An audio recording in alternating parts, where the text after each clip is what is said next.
Hi YouTube! For this orchestral mixing technique, I wanted to talk about volume automation, which is also called riding the faders. So on your mixing board, riding those volume faders up and down throughout the song. This is the last movement in a large symphony project I recently released. It's about 11 minutes long, and so I have a ton of volume automation going on all the tracks throughout. I like to do this because personally, I don't like to apply compression to my strings, horns, or woodwinds. This is my personal taste. I like them to be more natural. And so then I will ride the faders, bring things up and down to taste throughout the song. So let's look at this viola track as an example. For most of the song, it's hovering around like negative 13 decibels, negative 9, negative 17 for a lot of it. But in this one section, I brought it all the way up to negative 6 decibels for just this brief spot here. And so it's just like a really cool viola passage that was struggling to cut through. When you listen to the song, you don't listen to it and go, oh, wow, the violas are suddenly really loud. It's just because at this particular moment, there's a ton of instrumentation going. It's a really busy section with a lot of stuff. And so to help it cut through appropriately, I just raised this fader to taste so I got it where I wanted it and then brought it down back to negative 17 so it could continue on there.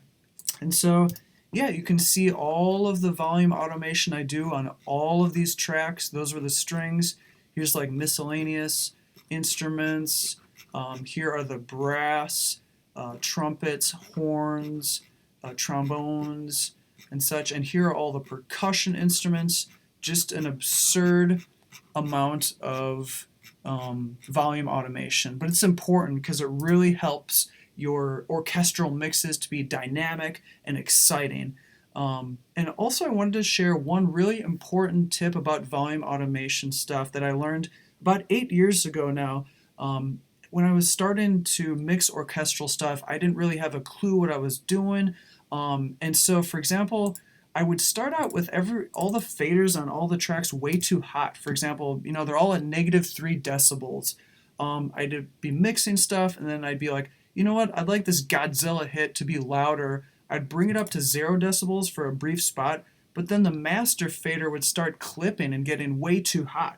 So one thing I did, and I still do to this today, if I have starting a new mix that has a ton of instruments, especially for orchestral, I'll start out by bringing everything down like, negative 15 decibels or maybe negative 20 decibels. And that way I can mix comfortably. And then if there's a certain spot where I'm like, you know what, I like the Godzilla hit to be louder, I can crank it without having to worry about the master fader clipping or going too hot. Then I can bring it down to back where it was. So yeah, that's the tip about volume automation. Give it a shot, see what you think. We'll see you next time.